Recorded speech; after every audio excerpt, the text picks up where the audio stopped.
사무엘라 18장. 이에 다윗이 그와 함께한 백성을 찾아가서 천부장과 백부장을 그들 위에 세우고 다윗이 그의 백성을 내보낼세 3분의 1은 요압의 휘하에 3분의 1은 수루야의 아들 요압의 동생 아비새의 휘하에 넘기고 3분의 1은 가드 사람 이때의 휘하에 넘기고 왕이 백성에게 이르되 나도 반드시 너희와 함께 나가리라 하니 백성들이 이르되 왕은 나가지 마소서. 우리가 도망할지라도 그들은 우리에게 마음을 쓰지 아니할 터이요 우리가 절반이나 죽을지라도 우리에게 마음을 쓰지 아니할 터이라. 왕은 우리 10,000명보다 중하시오니 왕은 성읍에 계시다가 우리를 도우심이 좋으니이다 하니라. 왕이 그들에게 이르되 너희가 좋게 여기는 대로 내가 행하리라 하고 문 곁에 왕이 섬에 모든 백성이 100명씩 1000명씩 떼를 지어 나가는지라. 왕이 요압과 아비새와 이때에게 명령하여 이르되 나를 위하여 젊은 압살롬을 너그러이 대우하라 하니 왕이 압살롬을 위하여 모든 군 지휘관에게 명령할 때에 백성이 다 들으니라. 이에 백성이 이스라엘을 치러 들로 나가서 에브라임 수풀에서 싸우더니 거기서 이스라엘 백성이 다윗의 부하들에게 패하매 그날 그곳에서 전사자가 많아 20,000명에 이르렀고 그 땅에서 사면으로 퍼져 싸웠으므로 그날에 수풀에서 죽은 자가 칼에 죽은 자보다 많았더라. 압살롬이 다윗의 부하들과 마주치니라.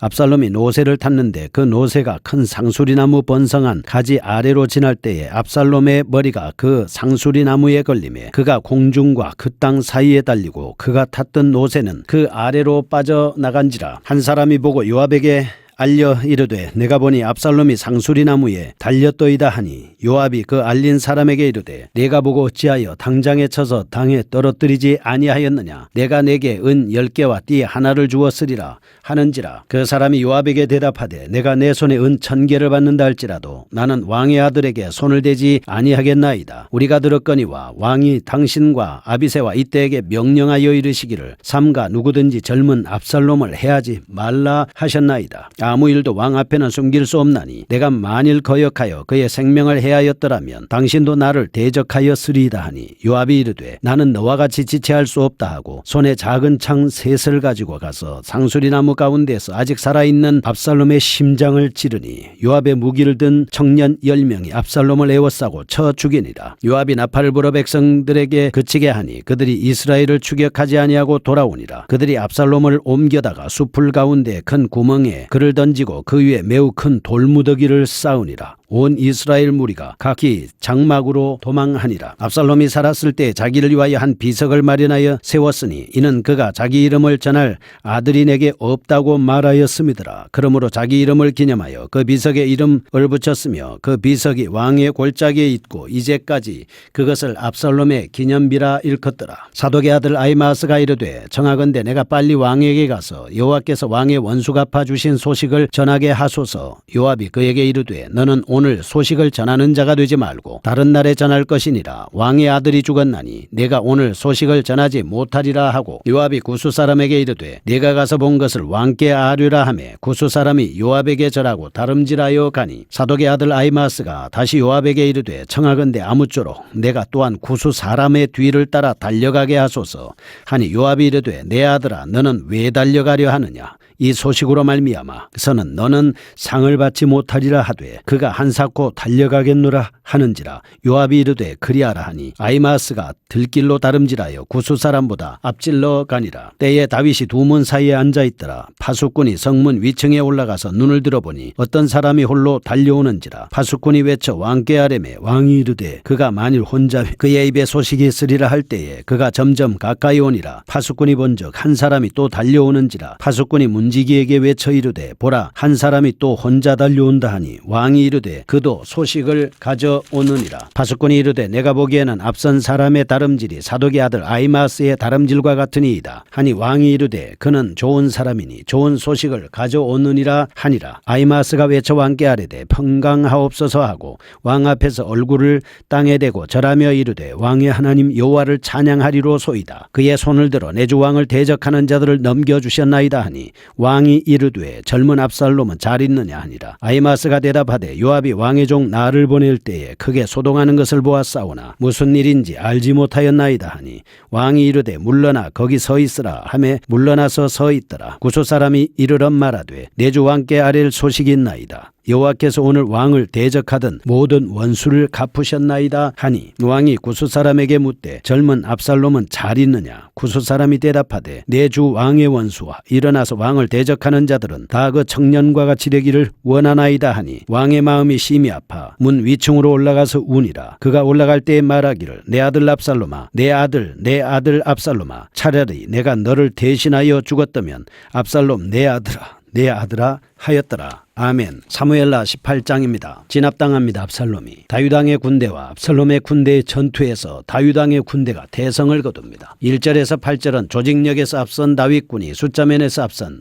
압살롬의 군대를 완파하고 있습니다. 9절에서 18절 반란 주모자 압살롬이 요압에게 죽임을 당하고 19절에서 33절 다윗군이 승리하고 압살롬이 죽었다는 두 전령의 보고를 듣고 다윗은 비탄에 잠깁니다. 이상에서처럼 18장은 압살롬의 죽음으로 말미암아 반란이 완전히 진압되는 과정을 보여주고 있습니다. 즉 한때 이스라엘 백성들과 아히도벨의 지지를 받으며 금세라도 천하를 호령할 듯이 보였던 압살롬 결국에는 비참한 죽음으로 끝을 내고 맙니다. 이러한 죽음의 순간에 그가 평소 의지하던 것들이나 자랑하던 것들은 아무 도움이 되지를 못했습니다. 그는 다만 하나님의 심판을 받아 죽음을 맞이할 뿐이었습니다. 이로써 하나님께서는 하나님이 세운 다윗왕을 대적하고 율법과 질서를 파괴한 대적을 온전히 심판한 것입니다. 우리는 여기서 하나님께서는 하나님의 율법과 질서를 파괴하는 자를 반드시 심판하시고야 만다는 사실을 알 수 있습니다. 하나님께서는 저들의 힘과 모략에 뛰어나다 하더라도 결국 그들의 모든 자랑거리를 수치로 바꾸어 놓고 마신다 하는 겁니다. 압살롬의 죽음으로 인해서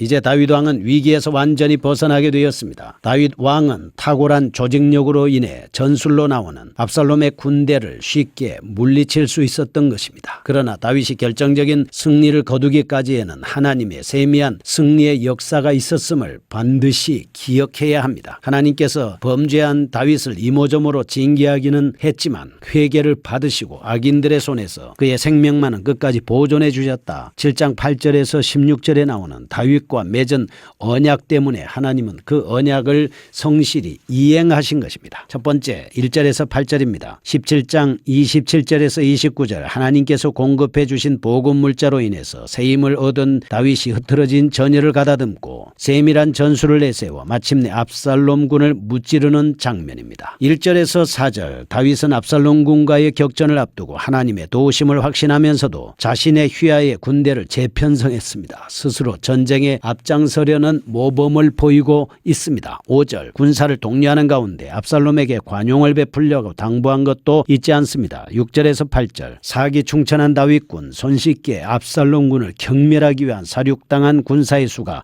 2만 명이나 되었습니다. 다윗 군대의 승리가 결코 우연한 것이 아니었음을 알 수 있습니다. 1절, 2절, 7절 양군의 병력을 비교해보면 압살롬의 군대가 수적으로 훨씬 더 월등했습니다. 하지만 다윗군에는 압살롬 군대에 없는 뛰어난 조직력이 있었습니다. 다윗은 전투에 임하기에 앞서 먼저 병력의 통일성을 위해 유능한 지휘관들을 세웠습니다. 1절과 2절 병력의 효율성과 상호 간의 협조와 연락을 위해서 군대를 3분하였습니다. 3절은 여기에다가 다윗 군대는 그들의 왕을 위해 온몸을 바칠 준비를 갖추고 있었습니다. 그들은 다윗 왕을 진심으로 아끼고 사랑하였던 사람들입니다. 이처럼 다윗군은 다윗 왕을 중심으로 굳게 연합된 강한 군대였습니다. 이와 같은 다윗 군대의 탁월한 조직력은 실제 전투에서 놀라운 힘을 발휘했습니다. 지휘관들은 병사들을 능숙하게 이끌어갔고 3대로 나뉜 각 부대는 서로 연락해가면서 압살롬의 군대를 향해 돌진해 나갔습니다. 6절에서 8절 압살롬의 군대는 흐트러짐 없이 밀려오는 다윗군을 맞이하여 혼비백산함이 흩어질 수밖에 없었습니다. 한 사람의 지도자의 위대한 신앙, 주어진 이런 여건 속에서 최선을 다한다면 어떤 문제가 있더라도 우리는 분명히 그 지도자로 인해서 승리할 수가 있는 겁니다. 둘째, 9절에서 18절 압살롬의 최후입니다. 다윗에 대한 반역의 수교였던 압살롬이 죽임을 당함으로써 마침내 압살롬 반역 사건이 완전히 종결되는 장면입니다. 9절에 전투 중 압살롬은 뜻하지 않게 머리털이 상수의 나무에 걸려 공중에 달리고 말았습니다. 병사의 보고를 접한 요압, 다윗의 당부에도 불구하고 10절에서 15절에 압살롬을 죽입니다. 압살롬의 시신에 돌무더기를 쌓고 수치스러운 죽음에 대한 경고의 의미로 이렇게 한 것입니다. 우리는 한 인간의 교만스러운 자랑거리가 부끄러움의 원인이 되는 비극적인 현실을 발견하게 되는 겁니다. 압살롬은 평소에 자기의 수려한 외모와 함께 수치 많고 빨리 자라는 머리털을 자랑스럽게 여겼습니다. 그는 스스로 이스라엘의 왕을 자처하며 화려한 행차의 말이나 노새 따위를 타고 다녔습니다. 그런데 이러한 그의 자랑거리는 마침내 비극을 초래하고 말았습니다. 9절에서 전투 중에 다윗의 신복들을 피하여 급히 도망치다가 그의 머리털이 상수리 나무에 걸리고 노새가 빠져나간 것입니다. 14절에서 15절 이런 사건으로 말미암아 그는 결국 요압의 손에 죽고 만 것이죠. 이 사실을 통해서 악인의 허탄한 자랑거리가 도리어 수치와 멸망의 근거가 되게 하는 것이 하나님의 공의로운 섭리다라고 하는 것을 알 수가 있습니다. 인간의 존영은 스스로 얻을 수 있는 것이 아니라 하나님을 경외하는 겸손한 자에게 하나님께서 주시는 겁니다. 세 번째 19절에서 33절 두 전령의 보고입니다. 압살롬의 죽음의 소식이 다윗 왕에게까지 전달되는 과정, 그로 인한 다윗 왕의 비판을 볼 수가 있습니다. 19절에서 23절 자원에서 다윗군의 승리를 전달하겠다고 나서는 아히마아스, 24절에서 27절 달려오는 아히마아스를 발견하는 파수꾼, 28절에서 30절 다윗군의 승리를 보고하는 아히마아스와 압살롬의 생사를 묻는 다윗 왕입니다. 31절에서 33절 구스 사람으로부터 압살롬의 죽음의 소식을 전해 듣고 비탄에 잠기는 다윗 왕으로 볼 수 있습니다. 18장에서는 대적을 무찌른 승리감과 다윗 왕의 아들 압살롬의 죽음으로 인한 피해가 교차하고 있습니다. 다윗 군대의 승리는 나라 안에 반란을 종식시킨 큰 기쁨이었습니다. 그러나 이 전쟁 중에 다윗 왕이 죽이지 말라고 당부한 압살롬이 요압의 손에 죽은 것입니다. 이 비극적인 소식은 승리의 기쁜 소식보다 다윗 왕에게는 더 큰 충격을 안겨주었습니다. 19절에서 21절 요압은 기쁜 소식을 전하기에 적합한 아히마아스 대신 슬픈 소식을 전하기에 적합한 구스 사람을 전령으로 보냈습니다. 21절에 당시 아히마아스는 다윗 왕에게 좋은 소식만을 전해준 덕망 있는 사람이었고 구스 사람은 외국인이며 왕의 노예였습니다. 따라서 요압은 구스 사람이 아무런 부담감 없이 왕에게 흉한 소식을 전달할 수 있을 것으로 생각했습니다. 그러나 충성스러운 신하 아히마아스는 누구보다도 먼저 다윗 왕에게 승리의 기쁜 소식을 알리기를 원했습니다. 그리하여 22절 요압에게 재차 간청하여 요압의 전령으로 다윗 왕에게 달려갈 수 있게 됐습니다. 다윗 왕에게 슬픔의 소식보다는 기쁨의 소식을 먼저 전해야겠다고 생각을 했습니다. 왜냐하면 그렇게 하는 것이 왕의 심적인 충격을 어느 정도 완화할 수 있는 방법이라고 판단했습니다. 23절 지름길을 통해서 전력 질주했습니다. 구스인보다 한 발짝 빨리 도착을 했습니다. 압살롬의 죽음의 소식은 숨기고 승리의 기쁜 소식만을 전해드렸습니다. 여기에 언급된 아히마아스, 첫째, 마치 주님을 모시듯이 다윗 왕을 섬기는 데 최선을 다하였다. 둘째, 왕의 슬픈 마음을 동정하였다. 셋째, 왕의 마음의 동요를 줄이기 위해 전력 질주하였음을 알 수가 있습니다. 거룩하신 하나님 아버지, 우리에게 있어서 하나님을 기쁘시게 할 수 있는 믿음의 사람이 될 수 있도록 언제든지 저희를 지켜 주옵소서. 예수님의 이름으로 기도합니다.